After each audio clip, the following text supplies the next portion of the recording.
What up, what up, what up? It's your homeboy B Watt, and you are now tuned in to another episode of Cancel B Watt.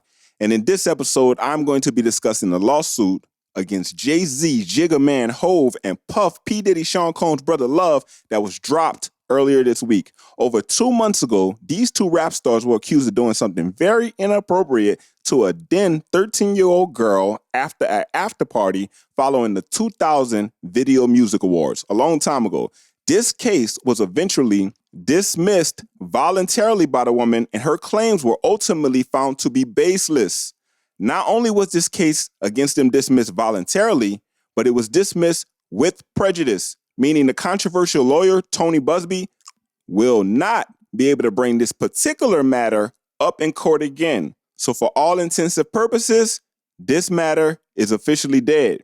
In a tweet shared from the Rock Nation X account, this frivolous, fictitious, and appalling allegation has now been dismissed. Jay-Z has done it again, and he's leaning into it. Jay-Z is saying that the trauma that himself and his wife, Beyonce, and children and loved ones have endured can never be dismissed. That boy Hove is going in. So between this good news for Jay-Z and Beyonce finally winning Album of the Year at the Grammys for her album, Cowboy Carter, after her 6th attempt, the Carter family seems to be back on top of their game. And now, as expected, Jay-Z is going in on this lawyer, Tony Busby. Jay-Z is saying that this 1-800 attorney is more focused on media headlines than actual legal merit. Jay-Z is accusing the attorney of blackmail, extortion, and Jay-Z told Tony Busby that he will not be giving him a single red penny. You got to be really on your game to take down Jay-Z. I'm not the biggest fan of Hove due to my alliance with Weezy F Baby, but nonetheless, Jay-Z is not who he is by accident. So better luck next time, Tony Busby. The Jigga Man said he not about to let you Deshaun Watson him and Diddy hotline him. X. The other night I watched The Fall of Diddy, 5-part documentary on HBO Max. This documentary was pretty much a Diddy biography, but one thing that is obvious is that no matter what Diddy got himself into legal-wise, this is probably the first time that he's actually ever got any sort of repercussions for his actions. From the City College stampede in 1991 that claimed the lives of 9 people, to the J-Lo New York shooting in 1999, where Diddy was accused of shooting a woman in the face during an altercation, and eventually, current leader of opposition in Belize, House of Representative Shine, eventually took the fall for it, to being accused by Keefe D of paying $1 million to have Tupac Shakur murdered, to all these other mysterious debts around Diddy, he has never faced any consequences for any of these things. Diddy must have some type of pull in the legal system, because I just don't understand how he didn't got away with all of this. But while the documentary did an excellent job of painting Diddy as a bad person, they failed at convicting him in a court of law. Like, there's this one woman in the documentary who claims that Diddy tied her up with plastic grocery bags and did you-know-what to her as she was vomiting and doing number 2 everywhere. But when she finally escaped and got back to her boyfriend brought her to the hospital, but they didn't call the police, and she didn't actually even go into the hospital. So because of that, there's no DNA or paper trail to substantiate her claims. I'm not passing judgment on whether this story that this woman has told is true or not. Maybe it is, maybe it isn't. But at the end of the day, that's not going to hold up in a court of law. Then they got Cassie as the star witness in the case, but she's not a good star witness because she was complicit. We obviously saw what happened to her in that video outside the elevator, but one second she getting disrespected by Puff, but then the next second she all smiles on a red carpet.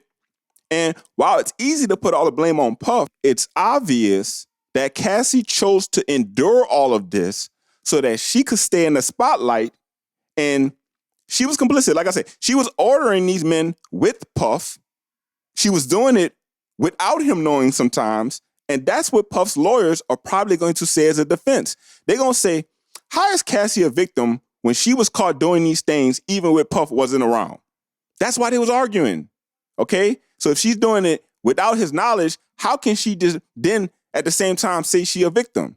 That's going to be the problem with her as a star witness. It's a RICO charge. It's an organized crime charge. But the feds, okay, let the alleged queen pin be a star witness. That doesn't make sense. Cassie was definitely a victim of something. But once again, it's about what you can prove in court. And they're in court with a billionaire with proper legal counsel and representation. Diddy and his lawyers are already laying the ground for their defense. They're going to say they're all grown. They were in a relationship. This is consensual. And obviously, Diddy's not going to go to federal prison for domestic violence, which is what the charge actually should be. So I think Diddy wound up probably doing 4 years, time served, probation. The way it's looking now, Diddy probably gonna be home by summer 2026. I could be wrong. I'm wrong sometimes, but that's just my opinion. I'm not seeing the case that they're building against Diddy yet. Diddy could have stayed in that island with Russell Simmons. That man, Russell Simmons, is never coming back to America to face them charges. And he had a room at the spot in Bailey for Diddy. But Diddy came back to America and turned himself in and tried to give these people $50 million as bail collateral, which they refused. And I don't think that Diddy would have done that and turned himself in if he really thought they had a case on him for real. Once again, I'm not giving my opinion on whether Diddy is guilty or innocent right now, okay? I'm only talking about what I anticipate to transpire in a court of law. There are a bunch of people who worked for Diddy, who was in this documentary speaking on things that they witnessed when they worked for him. Those people, in my opinion, should be charged with Diddy also. Like, how you watch Diddy beat up Cassie, for instance, you don't stop him, you don't defend her, you pick her up off the ground after she literally got kicked in her head, and you pack her up in a limo, drive her to some fancy hotel so she could clean herself up for a few days, and then after that, you go back and pick her up and you bring her back to Puff. Just because you work for somebody does not give you the right to break the law on their behalf. All these people in the industry who knew what was or what wasn't going on and saw things and didn't say anything, they deserve some type of charge with him, because many of those people are the people who helped him facilitate whatever it is that the feds have him locked in jail for. If you went to the clubs in Miami and got women and went into the hood and got drugs, okay, and went to the sex store and got dildos and baby oil and helped prepare the rooms for the freak-offs, and then you went back afterwards and you cleaned up the blood off the sheets. This is what people were saying. And you hid evidence and threw away used condoms and stuff for Diddy. Not only do you suck as a human being, because nobody should want to be in the industry that bad. I mean, you want to be famous that bad? But also, you're a co-conspirator. But I don't think that having a freak-off is against the law. Therefore, I'm not sure if Diddy should be charged with sex trafficking for having freak-offs. Nobody should be going to federal prison for being a shitty person, but he should go to jail if they can prove that he did something illegal in court. Them guns with the serial number scratched off, he's probably going to do some time for that. I estimate about 4 years for the guns. That's going to be a problem. But I think that all these industry people who worked for Diddy, who chose to get a check and turn a blind eye to whatever was going on, they're going to be the reason that he probably gets away with it. Next, what is going on with this man, Kanye West? I used to be a Kanye West fan, but this man is constantly letting me down as a black man. But that's another story for another video. Kanye West posted a bunch of tweets discussing a bunch of stuff, but I'm only going to focus on what he said about Puff. Free Puff. Now, I know it was triggering to see that and hear me say it, but no one has said it. There has been nobody, except for Stevie J. Shout out to Stevie J, right? Co-conspirator number probably 4 or something. There has been nobody who has made any attempt to defend Puffy. So just Just on that alone, shout out to Kanye for that. You know what I'm saying? Like, for just trying to defend the man. And thankfully, Ye clarifies by saying, just for clarity, they trying to make an example out of Puff. Me and my brother had our issues, but these white people trying to use Puff to scare, and I think that's the N-word blocked out right there. I'm not sure. I'm neither scared nor brave. This just me. Also, Ye adds, I just found out that Puff is not allowed to make or collect money while he's locked up. I'm going to send his half of the money to Justin. All right? That's what real ones do. When your homie locked up, you take care of the fam, you keep the business going, you put a little bread on their books. I'm not sure why Diddy's not allowed to make money while he's locked up or collect money while he's locked up. That doesn't seem fair to me.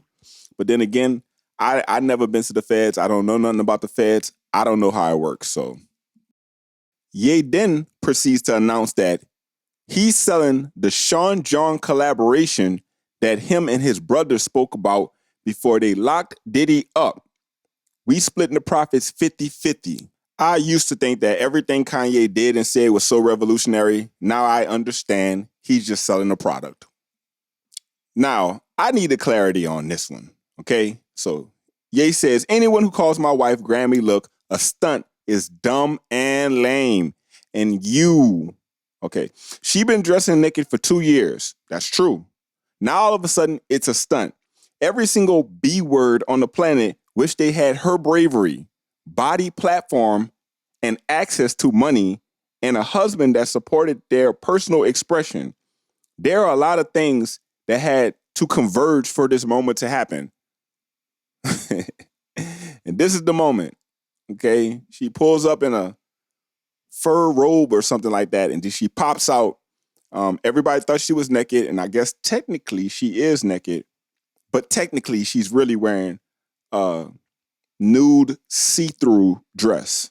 So basically, for the past 2 years, Kanye West has been walking around with a YG on a leash. I cannot identify nor identify with this man at all. Kanye West popped out at the Grammys with his YG on a leash in a see-through dress. Kanye West is doing everything that he can to either get indicted with Puff on this RICO sex trafficking charge, or maybe he has a desire to become a government informant. I'm not sure which one yet, all right? He got his YG nude in public, doing sex industry freak-off shit in public.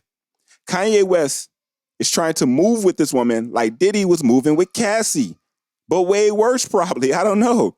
That woman don't look free to me at all, but that may be why she filed for divorce this week. So I'm interested to know what you all think about this. Did any of you actually watch the Fall of Diddy documentary presented by TMZ? In my opinion, while they have done an excellent job of painting Diddy as an absolute monster and probably damaging his reputation far beyond repair, I'm not sure if they've proven that all these wild allegations that everybody in the world has made against him are true yet. We'll see what happens in the court of law once this case finally gets to litigation, but mostly everybody on the internet is probably waiting on that Justin Bieber charge to drop to know that this is really real. Also, why nobody want to speak on the fact that Jay-Z got them allegations dismissed? Do we really hate our black celebrities and entertainers that much? Because everybody was quick to cover it when this lawsuit first dropped, but now that it has been dropped, nobody wants to speak about it, okay? What if they really lying on Puff? What if they really was lying on Jay-Z? What if? I don't know. As always, listen, like, subscribe, and tune in again to another episode of Cancel Be Watt.